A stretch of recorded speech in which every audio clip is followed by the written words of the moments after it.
Hello, am I audible?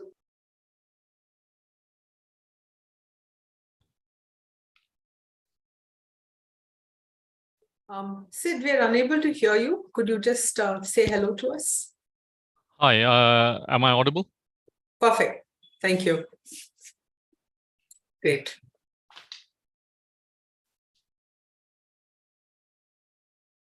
And we have a couple of minutes to go, so it's just...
All right.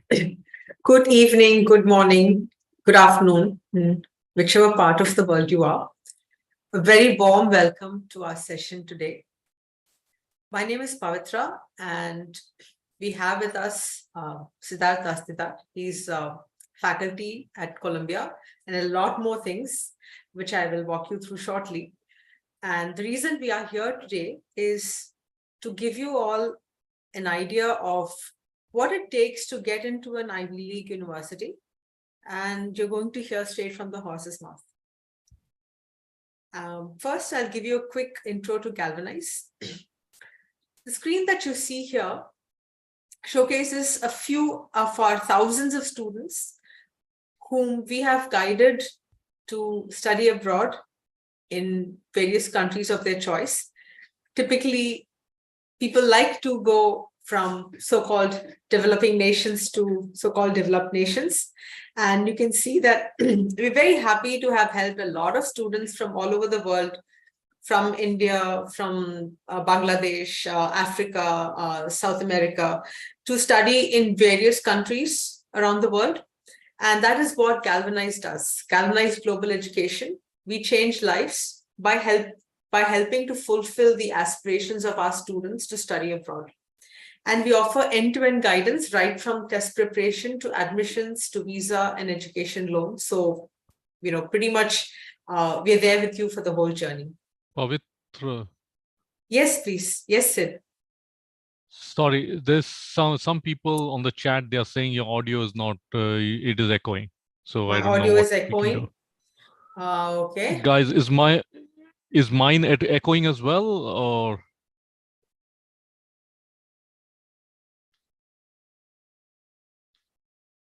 Okay, so it seems like anyway, let's keep trying. I guess. Okay, thank you for letting me know. If there are any further issues, please do interrupt and let me know. Maybe I can remove my headphones and we will try. Yeah, please raise your hand. Whatever, we'll shut off video. We'll do what we have to. Yes, we'll make this, as if I want to make this as effective and interactive as possible. So please let us know. Thank you so much. Great. So very quick intro to Galvanize. We provide end-to-end personalized guidance for anyone who wants to pursue a global degree, which means right from the test preparation that you need to, the exam that you need to take, to whichever degree you're aspiring to study, whether it's a bachelor's, master's, MBA, Ph.D, and also help with the last mile support. And we're happy to say that our founding team has experience the benefits of quality education. And that is one of the reasons that motivates us to see how we can help the next generation do this in a scalable way. It is a great privilege to say that students from more than 65 countries have enrolled with Galvanize. They have actually signed up with us, paid for our services, and we have helped them in this journey. And our students have reached more than 1,000 universities across 18 countries. Especially the most popular destination countries are US, UK, Canada, Australia. But Germany is also increasingly popular, as is Singapore, and many other countries are vying to bring in highly skilled and knowledge workers from around the world who can be trained there, and therefore there's a lot of opportunity for all of us.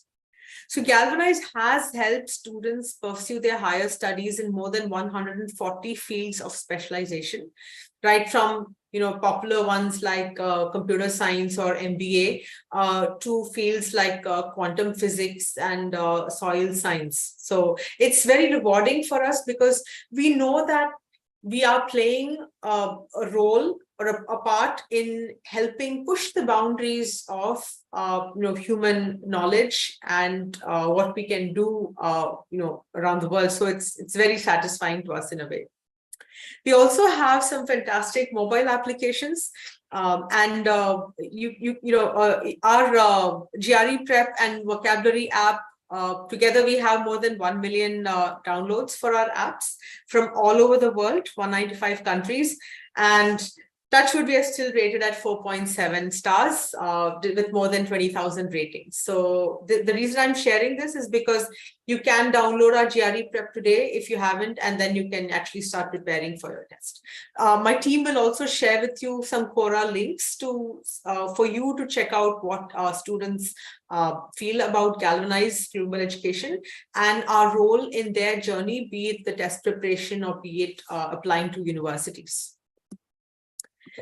Brief intro to me. My name is Pavithra, and as a founder of Galvanize Global Education, I'm very happy to be here because I'm actually talking to students, and I was in your shoes, many years ago, because I did my undergrad in India. I did not go to an IIT. I did not go to a BITS or an NIT. I graduated from a regular engineering college, and I still managed to get into Stanford, was lucky to get a scholarship, and the experience just completely changed my life. And although I loved working in my area of specialization, which was digital signal processing and image processing, and I've worked in the Silicon Valley, somehow what motivated me was to see how can I give this transformative experience to a lot more people around the world? How can I enable the next generation to have this experience? And that was very motivating. And no matter which university you attend, all the top 100, 200 universities in the US, or for that matter, in other countries, they're really going to give you a different perspective and a way of looking at things and a very practical way of learning. It's going to completely change your life. So that's what motivates me to do what I do here at Galvanize. So now it's time for our first poll. And this is just to get a sense check on where you all stand with respect to your aspirations. What is your priority after you graduate? For those of you who are students, what is your foremost priority? Do you want to pursue your higher education abroad? Do you want to pursue your higher education in your home country? Well, are you like, well, I haven't decided yet. Maybe I'll take my tests and see what I get. Or would you like to take up a job straight away and say, you know what, I'm done with higher education? You could also take up higher education after working for some time, and then in which case you can say that your priority is to pursue higher education abroad.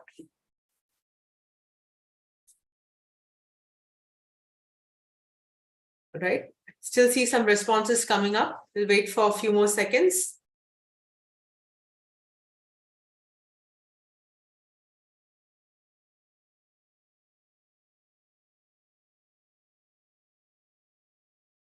All right. More than 70% of you have responded. and it is pretty exciting because more than 80% of you plan to pursue your higher education abroad, which means this is probably something really relevant to you today's session, and therefore I'm quite excited that we're going to have this today. Great. So now that we have established that this is going to be super relevant for you, without further ado, I would like to encourage you and motivate you today, because since we have Sid with us, I hope it's okay if I call you Sid, right? And he's permitted me to do that. And he teaches at Columbia University, which, as you all know, is an Ivy League university. And there are only 8 Ivy League universities. Well, technically, I mean, there are others like Stanford and Berkeley or MIT, which have not really earned an Ivy label, but Ivy is Ivy, right? So I'm first want to encourage you all by giving some actual examples of Galvanize students who have pursued their, who we've helped get to Ivy League universities. And then you can hear from Sid about what you need to get there, to do to get there. So, so right now, let's say hello to Priyanka Mishra. She did her bachelor's in the US at UC San Diego in math and computer science. You can see her profile, you can see the test scores and her GRE scores, as well as some of the projects that she's done. And she enrolled with us for admissions counseling, and she got accepted to Columbia for a master's in computer science. Our next student is from Mumbai, Navi Mumbai in Maharashtra, and he did his BTech in electronics engineering. You will notice he's not from an IIT or an BITS or whatever, but he did get into Columbia for a master's in electrical engineering, and he did a lot of good projects that really strengthened his profile, and we worked very closely with him to guide him through the process. Your next inspiration is from Bangalore. Meet Nafiza from RV College of Engineering. Here is her profile. Done a lot of projects, and you can see that her profile is pretty stable. She is doing, she did her data science in at Columbia with her undergrad in ECE. This is Sumit from Mumbai. He went to BITS Pilani for a BTech in mechanical engineering, and he went for his master's in mechanical and applied mechanics to UPenn, which is yet another one of the Ivy Leagues there. Meet Mohit Agarwal from IIT Dhanbad, used to be ISM, and he did his BTech in petroleum engineering, and he went on to do his master's in engineering management at Dartmouth. And again, you can see his profile and projects. So we work with all these students to help them showcase the profile in such a way that it really stands out among the crowd. We have one more student from RV College of Engineering. This is Shweta from Bangalore, and she got accepted to Cornell for a master's in engineering management. And last but not the least, here's Nayana from Kerala, who, after doing her bachelor's in mechanical engineering, joined Brown for a master's in biomedical engineering. So the reason I'm sharing with you all the case studies of all our students today, by the way, all our students who I'm sharing here, they have given us express permission to share their profiles with you. So it can be interesting and useful for you and motivate you to see what you can do to get there, right? So this is really something that is going to, if they can do it, you can do it. And the point is to see how to get there. So now I want to know what you feel about this, right? Where do you stand in terms of your journey and your next steps? So it's time for our second poll.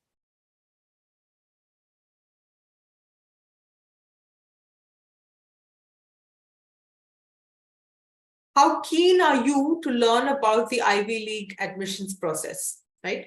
So there is Columbia, Harvard, Brown, Dartmouth, UPenn, Cornell, Princeton, Yale. Traditionally, these 8 universities are known as Ivy League universities. I think something to do with how old they were and the kind of exterior material on their walls that sort of encourage the growth of beautiful looking green ivy. It's quite pretty when you actually see it. And of course, there are some other reputed institutes as well, like Carnegie Mellon, Georgia Tech, Berkeley, Stanford, MIT. But I think the idea is to see what can I do to get into a top university. So how keen are you to learn about the process? Because that's a straight cue into what we're going to learn from Sid today. All right, 80% of you are very, very keen to learn about the process. So that's great. Awesome. So without further ado, I think now we're going to totally let you know that stick on with us for the rest of the session, because at the end of today's session, we're going to share with you how we have helped all of these students get into top universities. And we do have a very special festive exclusive offer for you today. If you were to click on this link, you can get in a consultation and then see where you want to go from there. All right. So now I'm super excited to introduce to you your host for today and my co-host. This is Dr. Siddhartha Ghosh Dastidar. He is a faculty in two departments, in the Graduate School of Business and in the Department of Industrial Engineering and Operations Research at Columbia University, where he also did his PhD. Isn't that great? Teaching at the school where you did your PhD. We have some interesting questions on that. So he did his PhD in finance and economics from Columbia Business School. And before that, he did his MBA from IIM Ahmedabad, which all of you know is the most prestigious institute in India for an MBA. He has, done multiple publications in very prestigious journals and conferences. And he's also written a book called Capital Markets and Investments. He has more than 2 decades of experience in the financial services industry. And he has worked at all the names in the space, be it Lehman or Barclays, and these are the renowned work. But currently, he is the managing director and the head of risk modeling at Oaktree Capital, and I don't know how he has the time to juggle all that with teaching at Columbia. So we are really excited to hear from you,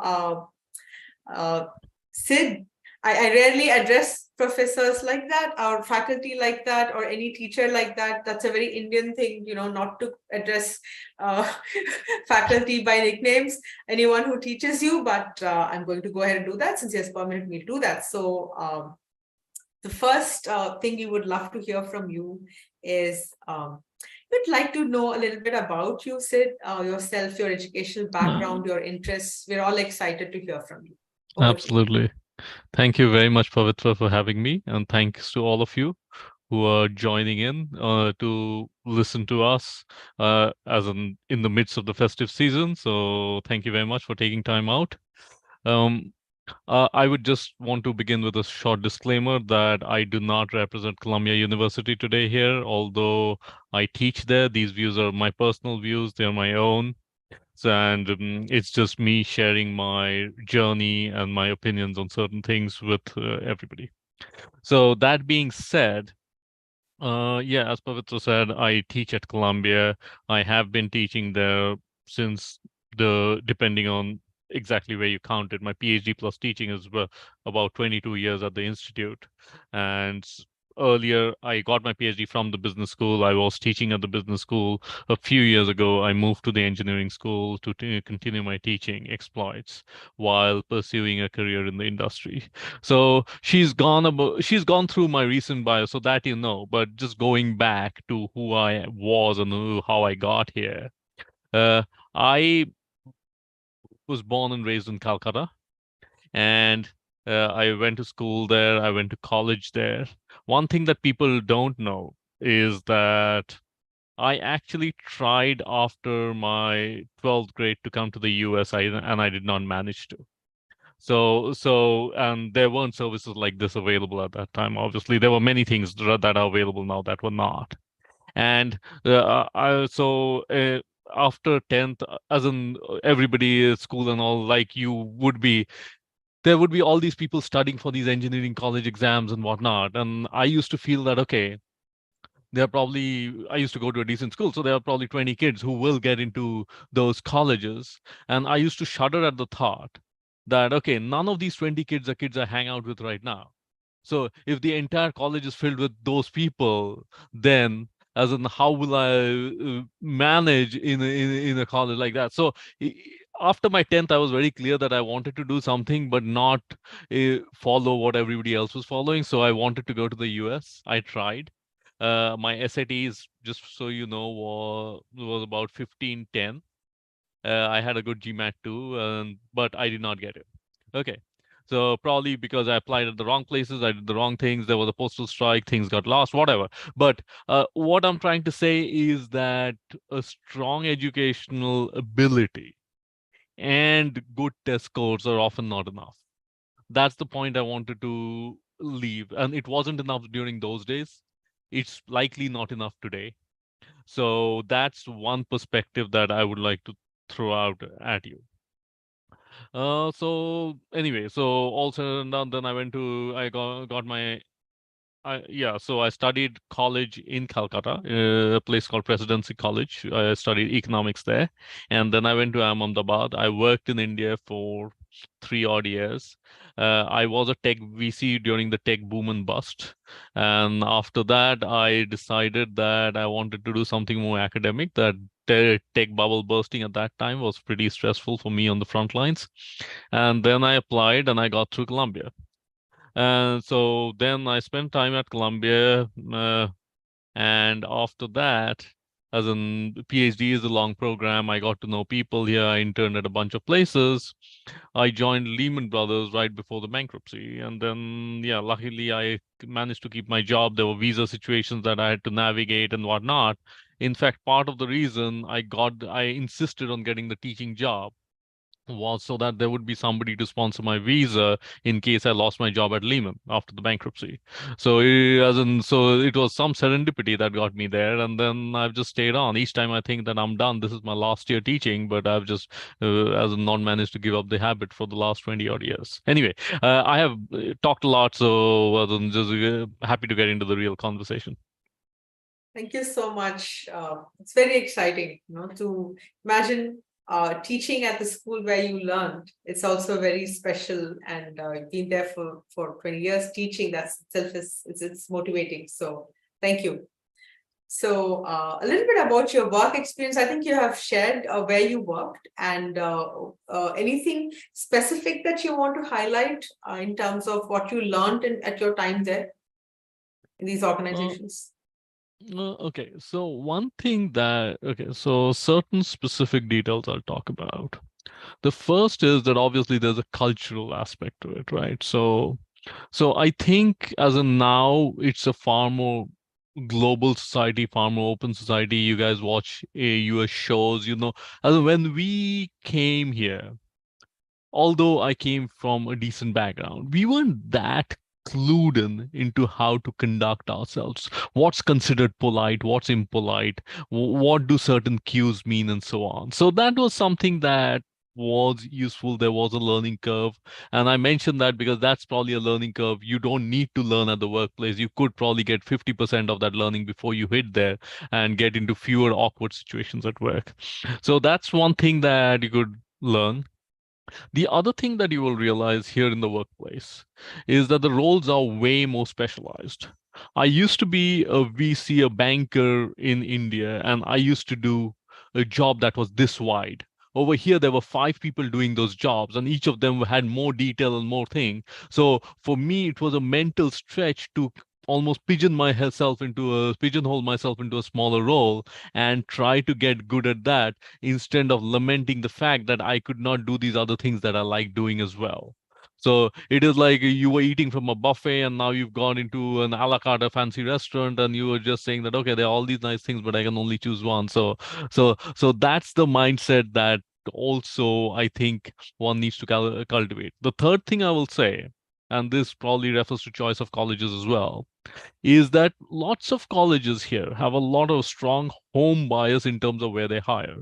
So coming from Colombia, it's way easier for me to get a job on the East Coast close to New York than it would be for me to get a job on the West Coast. Somebody from Stanford, although people would say the Stanford might be a better school than Columbia or whatever, they might struggle to get a job here relative to a job in the Valley. So there is that local bias, and it's not just what they study and whatnot. It is just that there is a network of people from that same school. They like hiring from the same school, and so on. And the reason I mention that is there might be colleges that you might get into, but you might think it's in the middle of nowhere. I think it helps you to do the research to see what kind of industries are close to that, where you could get jobs, what kind, and whether you would be happy with those jobs. Because then probably you stand a better chance of landing those jobs coming from the school you got into than from a school on one of the coasts or wherever, which is further away. So keep that in mind as well. So anyway, these are some of the things that come to me as the linkages between professional experience and what you do in school. Thank you so much. That's so true, about this local bias, right? I was also so much more comfortable working in the Valley or, maybe Max San Diego, and then not like going to, I think it just happens. You sort of get used to it. But yes, thank you. So now we would love to hear about your experience as a student, as a PhD student at Columbia Business School, and how it impacted your profile when you went looking for jobs. Look, so obviously, as in one thing that you will realize, and this I'm not criticizing the US system in any way, or maybe I am, is that in India, the teachers are almost mentors, and they will give you free advice, and most of it is good advice. Okay, they try to take an active interest in what you do. Over here, particularly at the bigger schools, the schools are too big. The teachers, it is a job for them to show up at a certain time, say a few things, answer a few questions, and be off. So that is how they view it. The personal connection is not a given. You have to if you want it, you have to try to cultivate it. You have to try to cultivate it with 10 people, and probably one of them will click. So it is almost like making friends or whatever. It is on you to do that. So that is one thing that you will realize, that just like the rest of US, it's a fairly independent system. And I say this also for the people who are looking at this for an undergrad situation, because what happens is, in India, you expect if you go to a certain college or whatever, they have a curriculum, you'll go through it. If you study it properly, you'll come out learning a lot. Okay, or a little bit, whatever. They have made your plans. Over here, you will get an array of courses to choose from every time. A lot of the courses seem like the 50% of the material is repeated.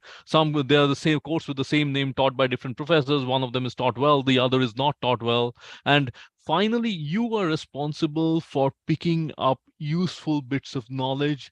You are responsible for really working hard during your homework and learning the concept, because you could take the course and not learn anything, because the teacher might just give you all the exam questions or give you variants of that. Remember, Columbia University, it is like a university by itself. It's not that there are separate colleges and there's a board exam, so there's some independence in who sets the exam and who teaches. So there is some validation in that sense. So all these colleges, you have to make sure that you're responsible for your learning and you're doing it yourself. So the level of self-motivation to learn something from college and university is you need it to be much higher here than you would have it there. That said, obviously Columbia Business School was great. I had a fabulous time. I've made good friends, and I am in touch with that. That's the network that's got me where it has, and I still show up. So obviously it's been good.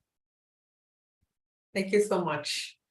That's very true. We have to take accountability and take charge of our education. Then you get a lot more out of it. Thanks for sharing that.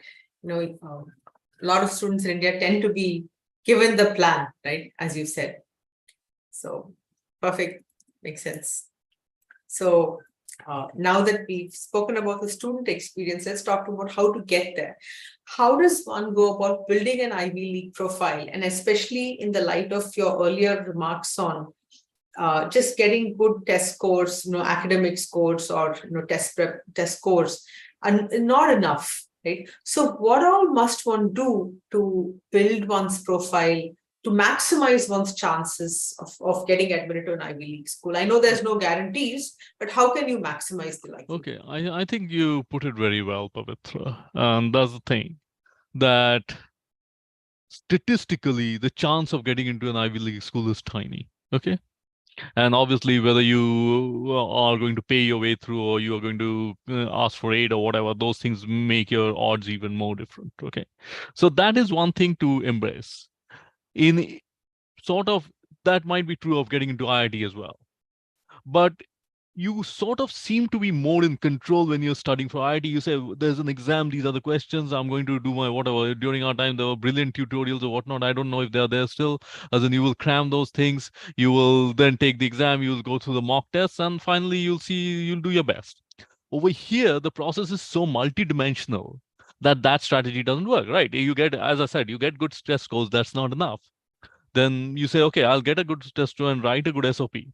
Maybe that's enough, maybe that's not. Then you can say SOP and letters of recommendation. Is that enough? So it is so multidimensional. So many people have to talk about it. And at some level, you might think it is so easy to, as in, it is so possible to game. And everybody is gaming that. And so finally, this becomes a, I won't say a lottery, but something like that. The person who's reading it is reading through a pile. And it really doesn't, as in, that person hopefully is making a great decision, but chances are, as in, there is a lot of randomness in this process. So you have to, if you're looking at the IV strategy, you have to spread your net, cast your net wide, and you have to have good backups so that if this doesn't pan out, what are you going to do? You cannot say that, okay, I'm doing this and that is it. You have to have a plan B when you're doing IVs. As in, so yes, we can talk about what it takes. Obviously, you can guess what you need to have a good profile, but be aware that lots of people have a good profile.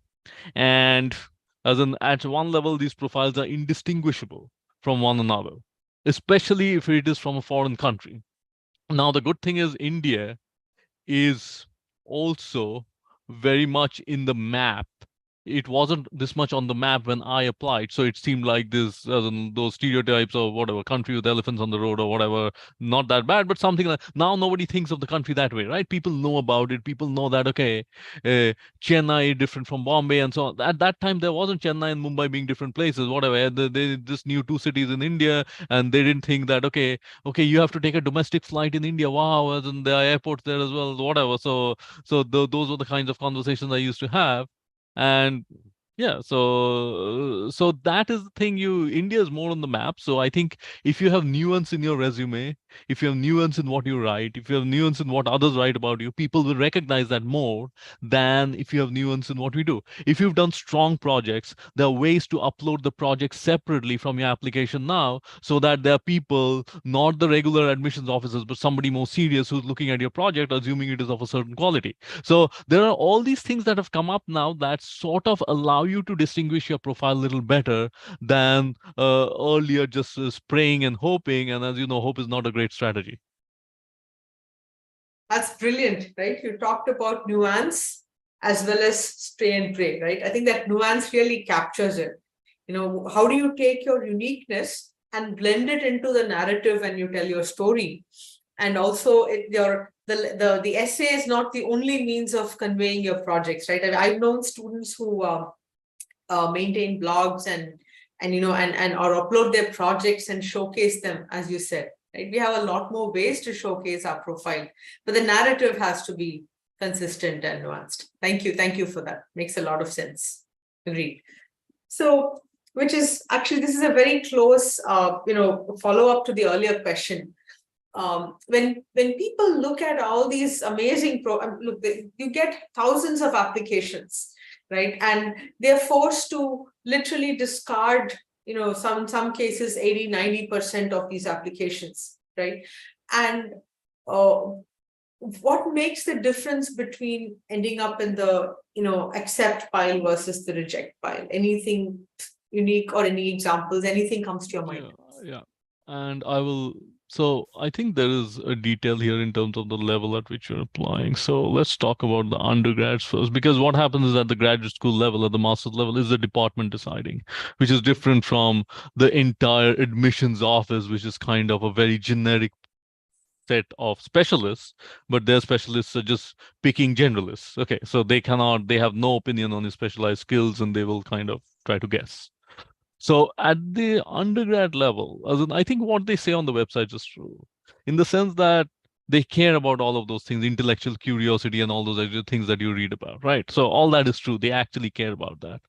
But they also know that everybody is going to a counselor. Everybody, not everybody, but most people are getting these polished. In the US, also now counselors are very common, private counselors polishing your write-ups and so on.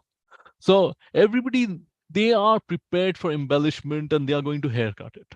Okay.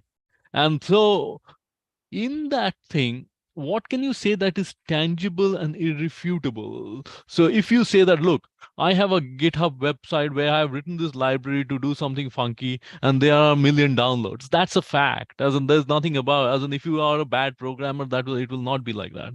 If you have a YouTube channel where you are an influencer where so many 100,000 people listen to you and you have so many followers, that's a fact. So it is important to emphasize those factual details which are not what everybody else is doing. So yeah, you might say GitHub is common, YouTube influencing is common. Yes. So do something that kind of they look for roundedness, but what will stick out is the spikes within the roundedness.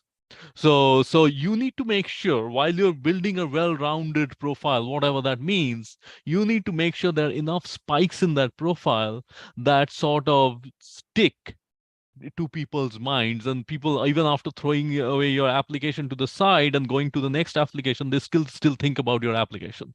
So that's what's gets you into the pile.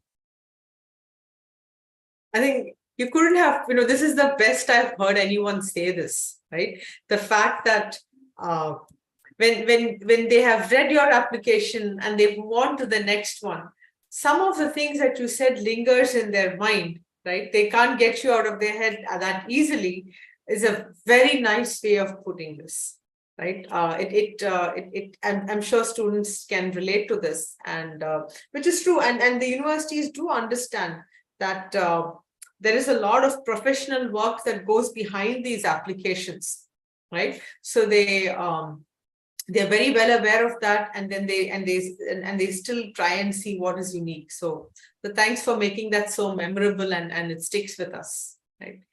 So so this is a question that we got from our audience. We kind of asked them, hey, what would you like? What questions do you have? One of the questions that came up was, if I have to build my profile, am I better off doing online courses in a specific area of interest to show that I'm genuinely interested in it? Or should I spend my time on projects and internships and more practical stuff in that area? I know it sounds like an either or question, right? But, and often one can do both, but if one has to, generally, when you look at these things, what kind of weightage is given to both these factors? So a lot of this again depends on which level you're applying at, right? If you're applying where you want to say that, okay, and it also depends what the rest of your application is like. If your rest of your application is, look, I'm a smart all-rounder, take me. Okay, that's one application.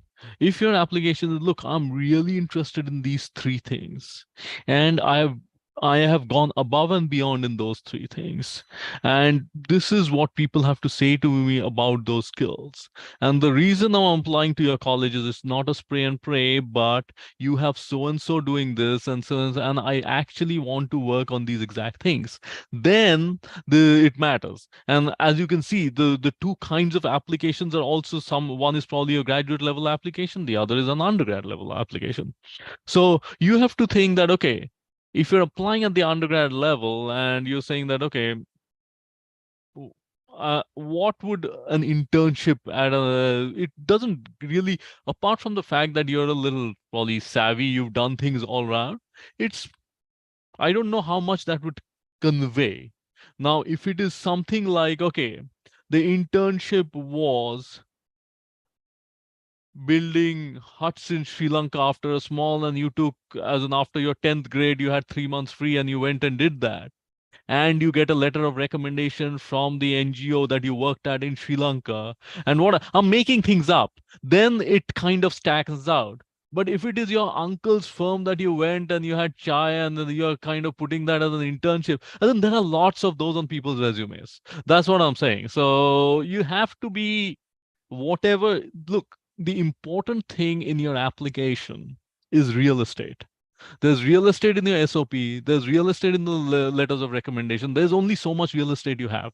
You have to decide what goes into that little bit of real estate. It's like living in a small apartment. What do you keep and what do you throw out? Yes, you can make that list long, but long is not always better. That's very true. Right? I think you're right. It's about choosing. Right? So I don't think I answered the question now that I think about it. What I want to also emphasize is that Coursera, Udemy, these things are great if you are focused or you are using it to demonstrate that you're learning real stuff there. Now, so if you're going to a Coursera course offered by somebody from that same university and you've done well, then obviously you have to highlight that. But there's such a lot on Coursera and Udemy that's not really impactful, that you need to be clear if you're doing it. Yeah, as in it might be good content, but that content has to be woven in with the rest of your application.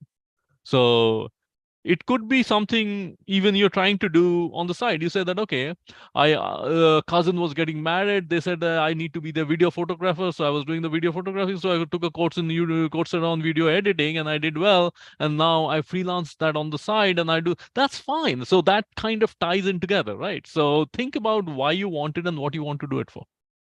That's great. So whatever we do, it has to blend in and it has to derive from the reason, why I want to do this, right? What is my end goal in accomplishing this? And today's audience for us, I think a lot of them would be aspiring for graduate degrees, either master's or PhD. And, so they are very keen to showcase, their projects and internships. And as you rightly said, an internship is useful only if it is something concrete, right? Where you made a quantifiable difference either to the organization or to the community. And in fact, we recommend that a letter of recommendation from an internship manager, which actually showcases the, specifics, right? Nothing very vague, but give some examples, would also go a long way. So would want to add to that. By the way, we do have some questions in the audience. Thank you all for asking, and we will come to you at the end of the session. Definitely, we have allocated some time for Q&A. So please keep your questions coming, but we will definitely get to them after some time. Okay, so our next question is on the so-called all-important essay, the SOP, the Statement of Purpose, which for graduate aspirants is, and a lot of Indians, to be frank, we have never had this experience of writing about ourselves, right? Talking about our journey, what we did, how we got here.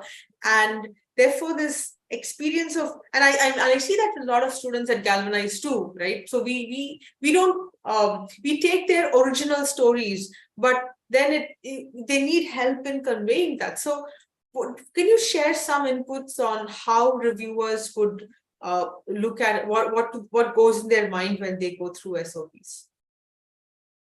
Oh, the one thing is, okay, so this is, now that you said that this is mainly graduate students, so these are being read by the departments, right? So when these are being read for the departments, then your SOP could get a little professionally specific, right? So that they can. Now, one thing to remember is that they'll read a lot of these. Okay. So it is important to write in a manner. I'm talking about writing skills here. Write in a manner so that things remain. When people are spending 15 seconds reading something, that you would want them to spend 3 minutes reading it. Right. So it's not just formatting that is an important part of this. And I say that because I've seen SOPs where people try to cram in as much information as they can, and that's just, as in, for the person who's spending 20 seconds on that, it is not going to stick. And on a good day, you might get somebody spending a minute on that, but that's about what they'll get. So it is important to pick and choose what you want to emphasize in the SOP to convey a consistent story that explains clearly why you would be an asset and that place would be an asset to, and there is some mutual benefit to be had there. So that would be, I think, important. Now, don't overdo the "you would be an asset" part. That's kind of, it is important, but it's not something that really drives it. As in, nobody is really expecting you to come and steal the show there. But if you are an entrepreneur who's done something and you're working on your next gig and you want to go to college then and try to refine that, that is very, very interesting. So whatever. So think about what you want to put in is what I'll leave it at. As in, so you are lucky that at the graduate school level, the people who are reading it are more erudite, they're more scholarly, they're looking for some technical specifics. So feel free to talk about those specifics, but make it sharp. You're absolutely right. Make it sharp, make it crisp. Sometimes students, we've seen, they tend to say, "Hey, I've done so many things, and I want to cram everything in," and it reads like a laundry list. Whereas what they ought to do is pick up a few highlights, like really highlight, that sort of bring out the uniqueness and yet weave a narrative that is consistent and differentiates them from the rest of the applicants. So thank you so much for talking about shedding light on that part. This is really a trick question which a lot of students ask us, and I know there's no right answer to this, but we just wanted you to take a shot at this as well. It's a matter of degree. How mediocre is mediocre and how great is great. Okay. So there will be levels at which no SOP will get you in. And there will be levels at which a terrible SOP will get you in as well.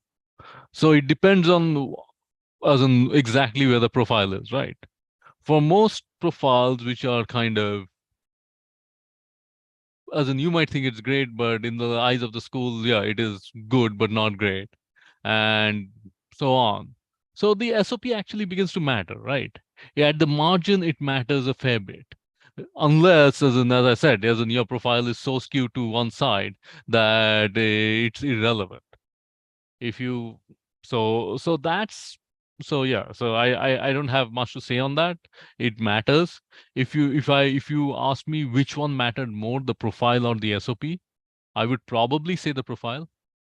Okay, so at least at the top schools, once you go below a certain level, I think the SOP matters more than the profile.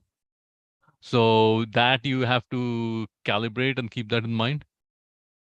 well. That's a fantastic response, right? It's not a one size fits all, right? And one has to tailor, and one has to understand where I stand and then, work around it. But a good SOP always helps. Great. So another question we're getting is, see, nowadays universities do ask for additional essays, such as a personal statement, which is also called as a diversity statement.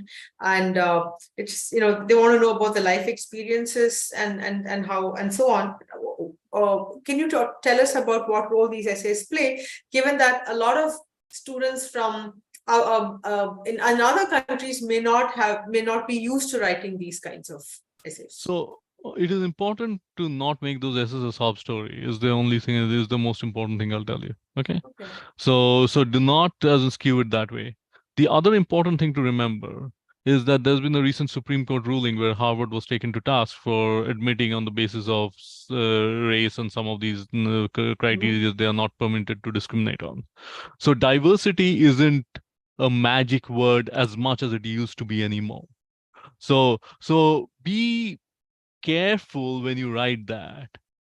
Don't exaggerate or really amplify your race or things like that, which are not on that list on which they're willing to and allowed to discriminate anymore. So this is where you need professional guidance a little bit, or at least spend some time trying to understand that, okay, what has the recent ruling been? and where have they drawn the line? What is still great and what is kind of now was great earlier, but now kind of dodgy.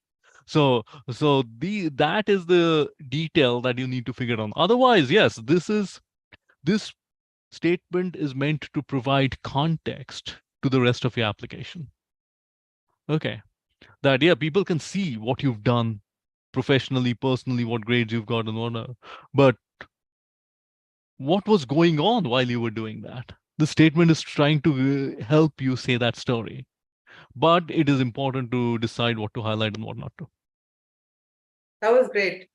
This is something that, as you said, it's important to decide what to highlight, and what was going on, and it should not be a sob story, right? So, very important points to, thank you. So moving on from SOPs to letters of recommendation. This is a very specific question. A lot of our students are working professionals. Is it necessary to have letters from your, college professors, or should you have letters from your managers? Again, it's not this or that. It could be both. But given that some of them, to be frank, I know the context where it comes from. Some of these students have really burnt bridges with their colleges, if you know what I mean. They didn't take their studies seriously in undergrad, and then they worked, and then now they want to apply for masters. So how does one balance it all? Okay, the most important thing I would highlight is whoever you're getting a letter of recommendation from, you need to have a good relationship with that individual. That individual needs to be doing that because he or she wants to help you get there. It is not an exercise in that person being the most candid and the most informative and the most on, as in, it doesn't need to be full disclosure. That's what I'm saying. This is meant to be an advertisement for you. It's a letter of recommendation. Okay, so it is meant to be an advertisement for you. People know that, and so you need to pick your recommenders well. So at that level, even if you've done poorly in college, if you know a professor who's willing to help and who will help, that guy can, or that guy or lady can provide context to your performance at that time. This guy was going through some struggles. This guy was having this. He came to me. I tried to help him. He has grown into a great working professional by taking some of those lessons. Yes, it did not show up in his grades, but as in he's really turned that around. That is golden in that situation, right? So you have to think of the individuals who will write. The other thing that individual has to do is they have to amplify the characteristics that the department is looking for to admit you. So that the person has to do. So I'm not suggesting writing the letters for them, but I am suggesting giving people a set of bullet points which might be different for different people because you want different people to highlight different things. So a core set of things that most people say, or 2 out of 3 say, and you decide who says what. But if you give them, just like you give people talking points while talking, if you give people bullet points while they're writing, it just helps them. And of course, it's their decision what they want to write and what they don't. But that's how you do it. That being said, once you know what you want to highlight, you know who's in the best position to highlight it. So in that sense, you could have letters from managers, you could have academic letters, you could do both, you could do just one of those. But it all goes back to that issue that we've been talking about. Thank you. That's true. So you have to pick someone who you know will care for you and give you a good, strong letter of recommendation without going over the top. They want to help you, right? Well said. Thank you. It is not that you don't want somebody who, because they're writing to Columbia, feel that they need to be very neutral and kind of rein things back and not use adjectives. That will not help. Each time I write a letter of recommendation, and I do several, part of me feels I'm putting my credibility on the line. Wow. That is a very valid point, right? Because what you say as a recommender, students only think about themselves, but the recommender is also putting their credibility on the line to literally prop you up, right? So that's fantastic, right? Thank you for talking about that. And a quick comment on the chat questions. I'm getting a lot of questions about what it is like for IITians versus non-IITians. Now, this is like a whole different topic, and I do not wish to distract Sid from today's topic. But what I will do is I'm going to, if you can tell me how many of you would be interested in a separate session, well, maybe I can do a session just on what we have done with our IIT students, with good GPA, average GPA, all of that, separate session or webinar for non-IITians. If you want, just let us know in the chat whether you would want, you want the 1 or 2 or both. Let us know. Just put the number 1 or put the number 2, because I want to just continue with our session. But what you're asking for is a whole different conversation, guys. You can definitely. If you want, I can take 10 seconds to just address yes, that. please. Thank you. Thank you. Appreciate that. Yeah. Okay. So when I came during my time, IITians were the majority of Indians in the classroom. Okay. Now, IITians, bits in what we think of as the top institutes, they are a small minority in the classrooms. When I teach, and I teach graduate students at Columbia, right?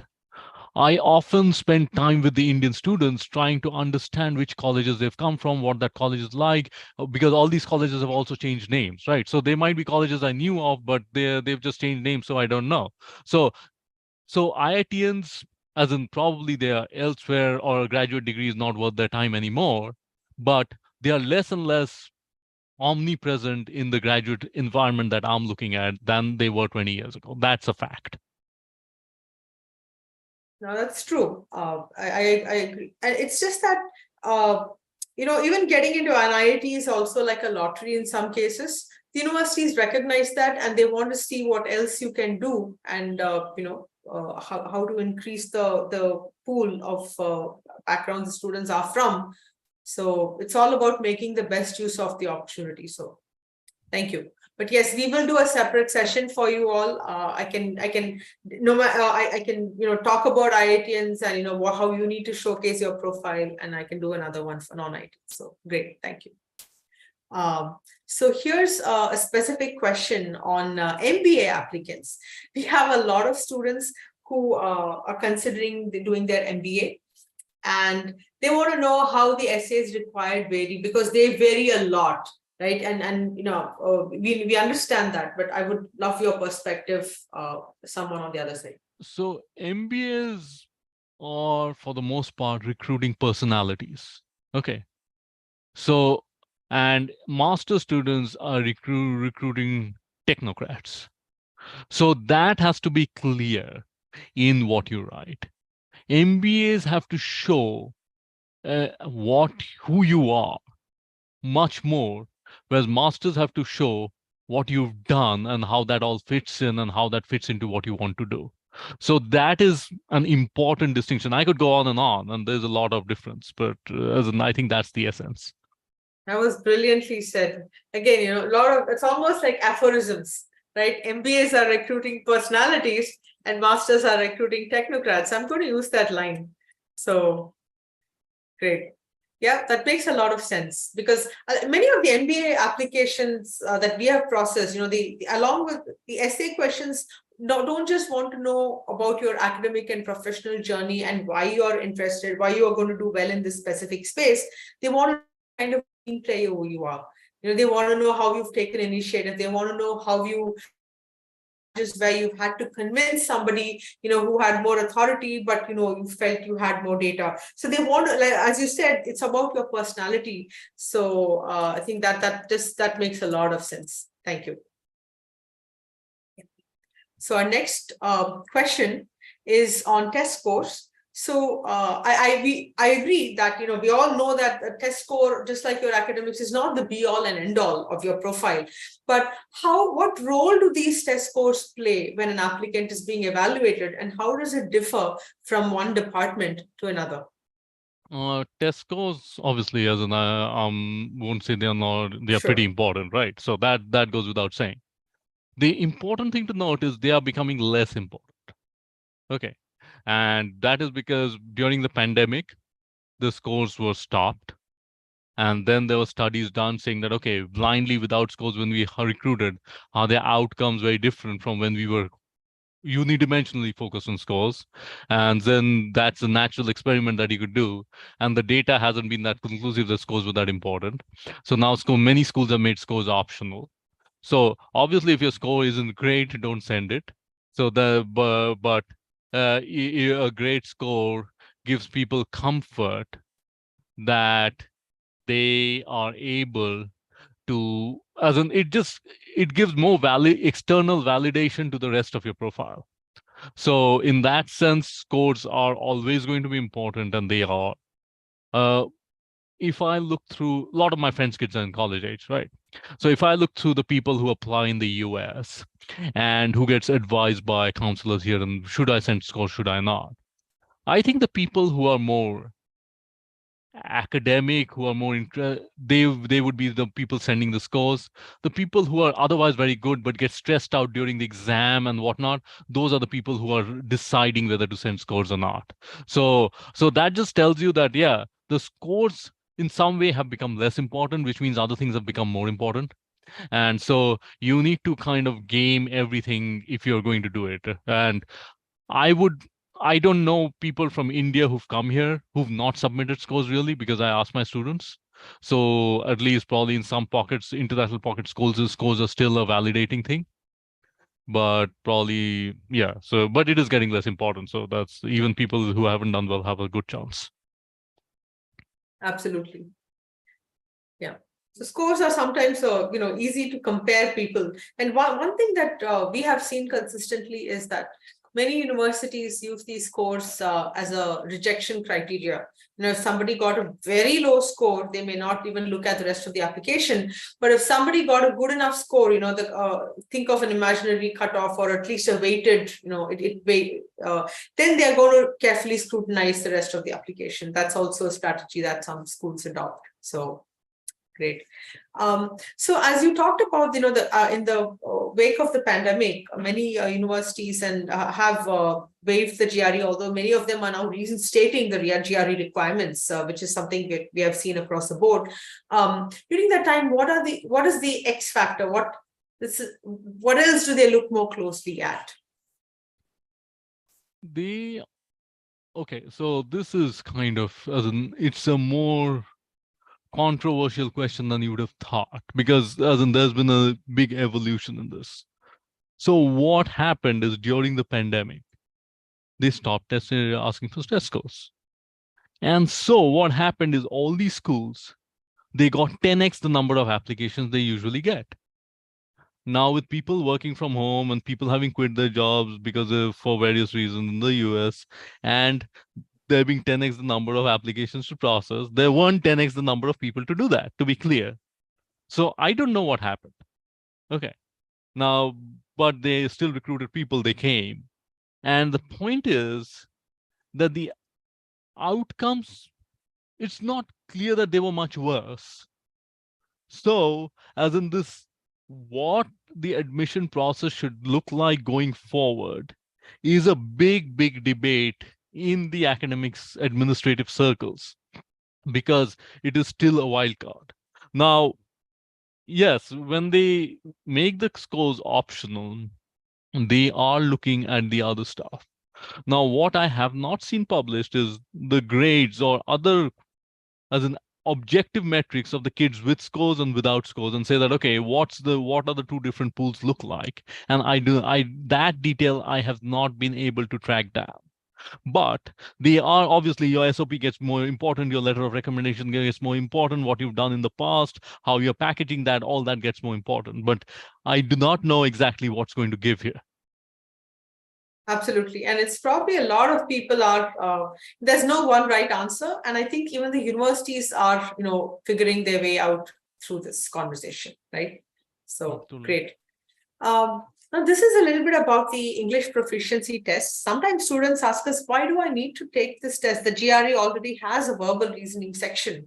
So, we try to tell them, hey, it's not just about verbal reasoning. It's also about how you communicate. Could you tell us, about the English proficiency test? I would say people shouldn't just overthink it. They should just take it. As in, so there is, as in, if your English is good, chances of you doing better in the TOEFL is higher than the chance of you doing better in the GRE. Or probably you, if your English is very good, you likely do best well in both.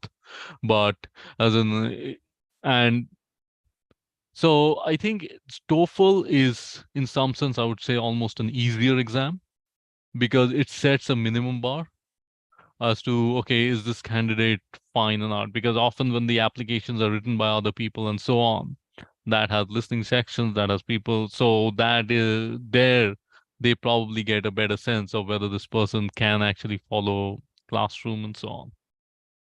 That's true. And because the exam tests reading, writing, and also listening and speaking, there's an audio component to it. Sometimes it makes the test takers nervous, but it's very important for you to feel comfortable and make yourself heard and understood because you're going to be in an international setting. The right? other thing I will say is on that part, it used to be, as in, it is less nerve-wracking now than it used to be earlier, in the sense that now you listen to all these shows, you watch them, you know how people speak. You have recording gadgets available to you. You have the sample questions. Just take out your phone and record yourself 20 times. And the 21st time, you will sound better than your first time. Like, there is a lot in that part that just grunt work can get you through. So you should not overly get worried about that. That's just something practice will get you above the minimum bar. Very true. Nowadays there's a lot more exposure to conversational English anyway. And like you said, listen, record and hear yourself. And there are a lot of apps that can also give you this basic level of practice. So great. Now this is a question that is often tugs at emotional heartstrings. I got rejected even though I have a good profile XYZ, right? What do you think the reasons are? It could be anything. Probably your application didn't get as much attention that you would have liked it to, because it didn't. Because the important thing to recognize is excellent academic record and good GRE scores are not sufficient criteria to get in. And so, as in, they need to be contextualized, they need to be highlighted, they need to stand out. So as in, it's not that everybody who gets in has an excellent academic record and or a great GRE score. Almost everybody does, but not everybody. But they probably have some other spikes in their resume, background that prompted the admissions officers to select them. So having excellent academic records and good GRE scores are more common than you think.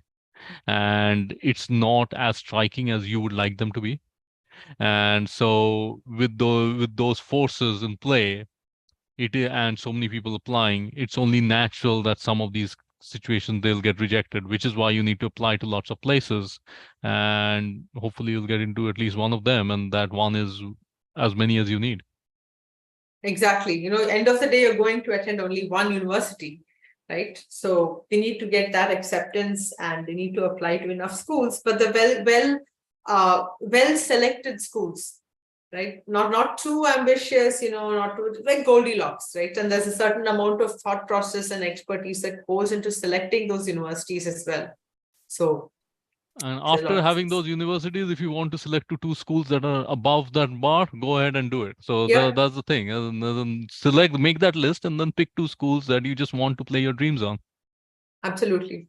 Right. Just to add some context, this is so at Galvanize, we do help our students with that. Whenever we shortlist universities for any student, we carefully scrutinize their profile, and then we will recommend universities that are some universities which are ambitious for that student.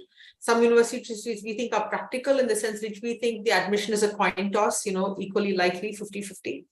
And some schools which we think they are so-called safe, where the chances of getting accepted we think are more than 60 to 70%. This is based on experience because you want to apply to a variety to make sure that you have, you maximize your chances of admission.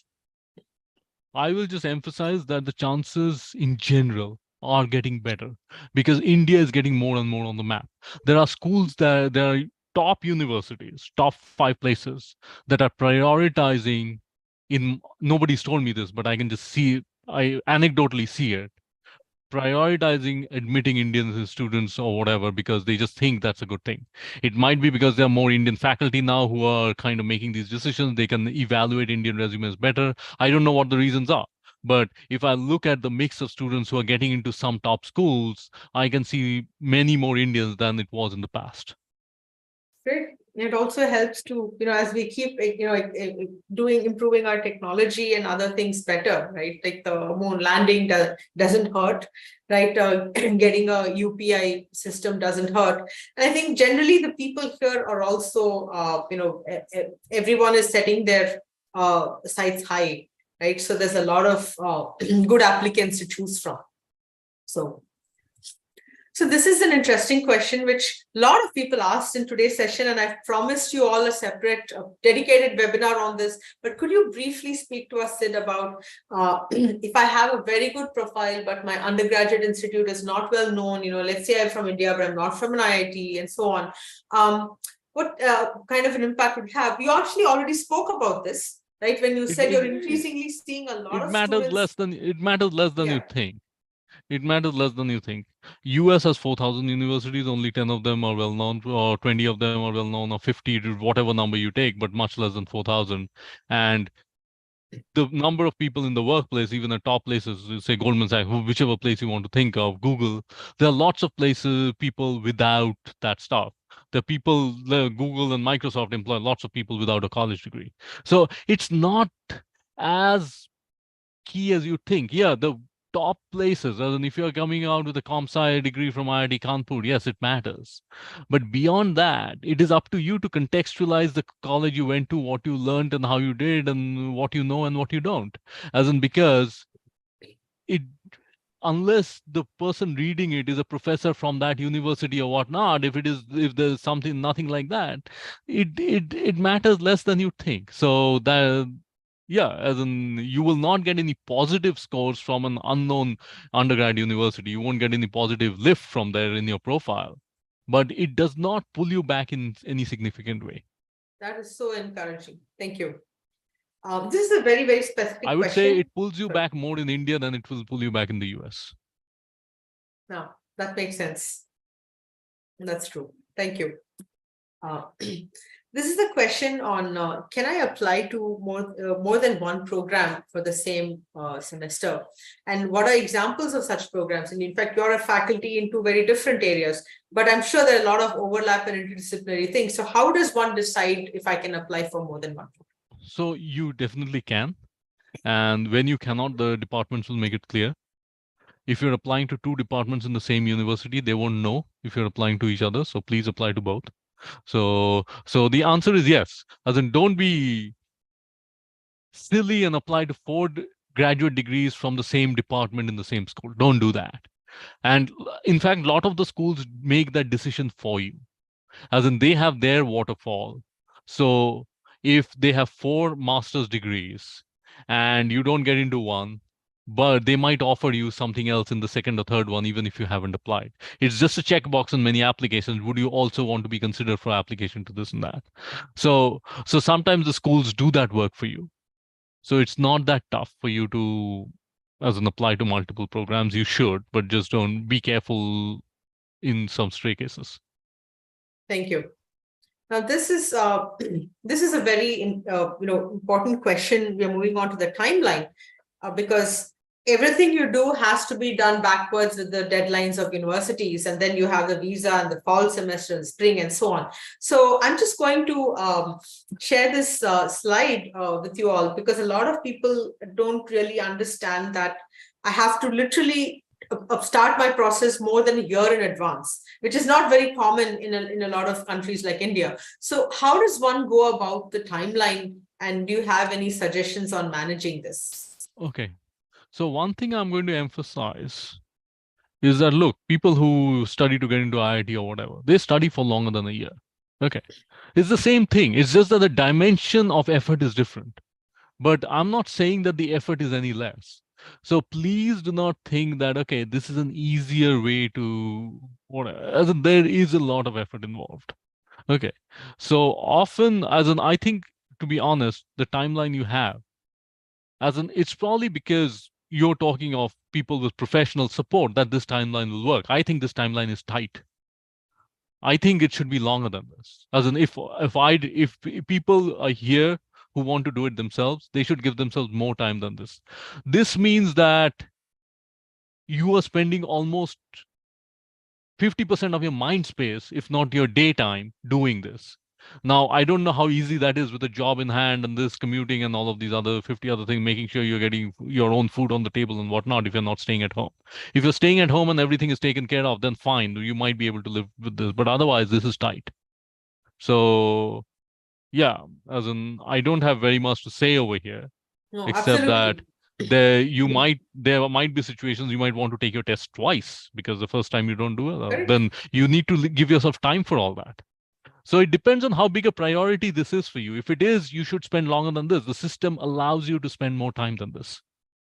Exactly. So one of the recommendations we make here, if you see, is we say, please complete your GRE in your first year or second year or third year if you can, right? Because the GRE is valid for 5 years. And there is nothing on the GRE that requires your undergraduate syllabus. So you want to complete it early and therefore give yourself enough time to do the other things. Whereas your TOEFL and IELTS scores are valid only for 2 years. And, like Sid said, just go ahead and show up and take the test, right? So give yourself a lot more time for the GRE and make sure you've done a lot of projects before you enter your final year. Your projects, your internships, your research, that's going to be stuff that you can build earlier. And once you're in your final year, whether it's a 4-year degree or a 3-year degree, then you want to take your English test score, you got to work on your SOPs and submit your applications. And, because everything works backwards, right? The deadlines for applications, the regular deadlines are often in December, January, First right? December, December 1st, December December 15th, 15th. right? Yeah. And some of the universities actually open their application portals as early as August, September, and then you can even apply to priority deadlines and not wait for the regular deadline, right? So Ivy League universities, you don't have much time, right? You're not going to be applying to them in February and March. Everything's going to be over by December, typically. So you got to do everything early and start on time, keep it consistent. Many of you are used to studying in the last minute. Trust me, that approach will not work for you when it comes, not just applying to universities abroad, top universities, but definitely even when you go there and you study there, which brings us actually to our next question. Sid, we'd love to hear your words of wisdom for the next generation. Any advice that you have? You've given us a lot of gems already. Anything else that you want us to, have in our minds? Okay, so one thing, and this is probably not what you want me to say, is that, which is different from our times, is that now India is on the map. It is booming, the opportunities in India. There are lots of exciting things happening in India. Okay. But here's the but. Even if you want to participate in that, if you want to kind of, as you were saying, hey, my undergrad isn't good, whatever that means. As in, it's in your eyes, it's not good, but probably other people also kind of made that comment. One way to kind of erase that in some sense is to go through this route. I see more and more people doing this, spending a few years going back to India. Okay, so that is one wild card that exists now and is probably prominent that was not there. So that's one.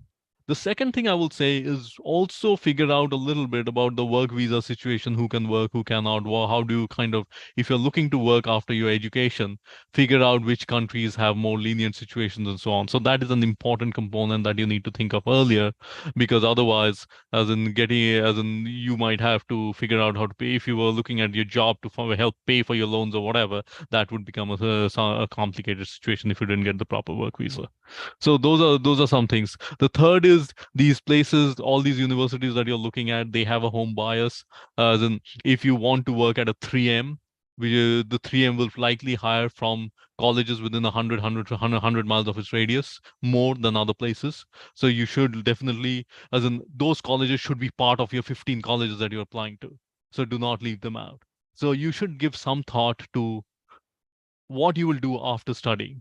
Obviously, some of you who are coming from, as you said, the IITs and the good backgrounds, one standard thing people do. I'm not recommending it, I'm not suggesting it, but it's very common. They apply to the PhD programs, they get into the PhD, do the 2-year masters, and then leave, which is kind of a free way to get the masters. So that's another thing that if you get that, that's another card you might want to try. So that's something else to think about. But these are there. So I don't have, as you can see, my advice is not something lofty here. It is fairly tactical. And so the number of tactics you can employ have only increased. So be aware of that, whichever way you are, as in read, talk to people, get counseling, whatever. But there is so much of tactical stuff to do here to kind of move from a good place to a great place in terms of your personal situation, not necessarily the school, but what fits you. If you have a family business you want to run, you might want to approach it differently, that, okay, you want to go study abroad and then come back and run that family business. If you want to work for the fashion houses or the L'Oreals or the big fashion designers, there are different courses you need to take versus if you want to work for engineering firms. So there is so much spectrum here that you need to be a little mindful of those details early on. Very I've true. said enough. No, thank you. This actually reminds me of the second chapter of Stephen Covey's book, right? 7 Habits for Highly Effective People. Begin with the end in mind, right? Which is essentially what you said. So you got to think about what you're going to do afterwards and then plan accordingly. Awesome. So I'm just going to wrap up with a couple of points on scholarship and funding, and we've already taken a lot of your time, but I just, since so many students wanted to know about this and they wanted some inspiration, I'll just touch upon this very briefly. So there are different avenues for funding, but to be honest, a lot of the funding nowadays comes from education loans. That, trust me, if you go to an Ivy League university, you will get a good job. Of course, you got to do the hard work and show up and do interviews well and so on, but you will be able to pay off your loans. So do not let your current financial situation be an impediment, right? So do not worry about that. Right? Absolutely So, not. As in most yeah. of the students I talk to here, they have taken loans. It's not that they are from wealthy families and as in they have whatever, very ordinary background, like as Exactly. in so there's nothing. It is very, people do it. Be mindful of the jobs you want to work in and the visa situations and so on, because those things can get, as in, but otherwise you will land something, hopefully, that's going to work in your favor. Absolutely, right. And I want to give you a couple of examples. So while universities do offer different types of scholarships, I've noticed that a lot of these scholarships go to students that let's say a university that is not in an Ivy League bracket, but wants to attract the type of student that might otherwise have gone to an Ivy League school, then they extend these scholarships to them as well, right? So that is a strategy I've seen universities adopt, and just want to give you a little bit of encouragement here. This is one of our students from Satyabama University. She got accepted to a master's in biotechnology at Miami University with a fully paid teaching assistantship. Right. Here's a little bit of her profile. So, she got out better at mid, but she decided to go with this university because she said, hey, my parents don't have to have any liability on this. Right now, that is your personal decision to make. So, similarly, here's another one of our students from Bangladesh. This is Nazim Ahmed, and he is on funded by research assistantship at UT Arlington, right, where they take care of, so when but yeah, it does help. But like I said, yeah, go on. Sorry, Please. I was just saying, I have had Indian students who've kind of been my TAs, and they got the second year tuition waived for doing some TA work or something. So it's not, you should find out what percentage of students get that, but it's not that rare. That it is, so these things happen very often. Absolutely, right. And very often, the first semester you may not get funding, right? But you might get it later on. So you might get, like you said, a tuition waiver and so on. So it's possible. So don't lose hope. But like I said, assistantships are fine, fellowships are all fine, well and good. But always have a plan B, an education loan. And nowadays you have so much data that all the loan companies have in terms of what you would do after you graduate. What's the starting salary you make. They have data from the universities, and believe it or not, we have there are loan providers that we are partnered with, where they can actually give you a collateral-free loan, a loan that doesn't require a co-signer if you get into a top program, right? Because they know based on the data that once you graduate, you're going to be able to pay back your loan. So they're willing to take that extra risk, which will, of course, reflect in a slightly increased interest rate. But this is definitely an option for you. And just want to, give a little bit of motivation here. This is one of our students, Sucheta. She's went from VIT Vellore, to MBA at Rutgers, and you can definitely go through the loan process. Nowadays, it is not very cumbersome. There are many loan providers that do everything digitally, so don't worry about it, right? So this is all something that we have there.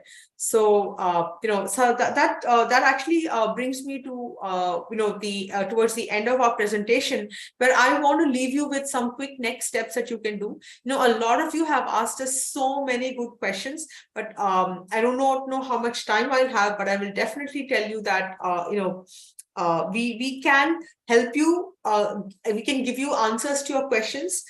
Because we have helped students throughout the journey, right from the test prep to the admissions counseling. So we will share with you a profile evaluation link in our chat right now. You can schedule a one-on-one consultation where you can go through all your questions. And depending on how much time Sid has, he can scroll through the chat and pick and answer some questions he likes. Maybe we can request one or two of our students to answer. But I'm sorry, we won't have much time for Q&A. But I will tell you, because we have a 99% success rate in admissions, 99.3 to be specific, percent success rate for admissions counseling for the students that we have guided. As everyone who has followed our instructions and followed our process, this is definitely something that we can give you a free consultation because you have attended this webinar. So just go ahead and fill out that form. And in case you want to enroll for test prep, this is what you will get in our GRE prep.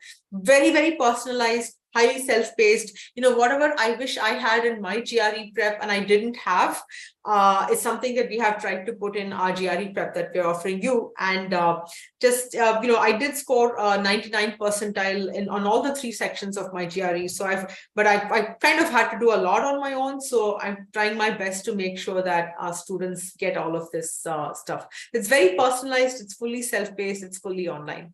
And similarly, our admissions counseling as well. Once you are onboarded, we will evaluate your profile in depth, and based on a very personalized evaluation, we will shortlist universities for you with the likelihood of admission as far as, and our experts have guided thousands of students, so we have the context. And then fully based on your inputs, okay, only based on your inputs, we will help you draft your essays, because that is not something you may have been used to, right? But we will use your inputs to draft them, and then we will help you apply, answer any application queries. We will guide you for the visa process and also help you with the education loan and any other pre-departure requests you have. So this is our end-to-end admissions counseling package. Because of the festive season, we do have a very special offer going on right now. So do check in to that, and that is something that just click on this link right here, gxprep.com/profile. Click on this. You will have we can schedule a one-on-one consultation for you, and then we can go from there. And if you want to speak directly with an admission counselor, that is also something we can arrange for you. So with this, I do want to tell you, end of the day, be smart, do everything at the right time. Don't skip anything. Do not procrastinate. This is your life, very important part of your profile. It's always going to be on your resume is which school you attended. And that is, for your graduate program. And that is something that you really want to work towards, right? So a very quick poll here. I just want to, before I wrap up, I just want to ask you one quick question.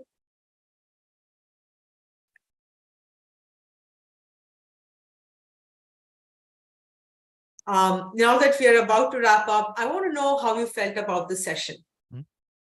Was it useful? Was it somewhat useful? Was it very useful? Because Sid has given us a lot of his time, and I'm sure he would love to hear feedback from all of you. So,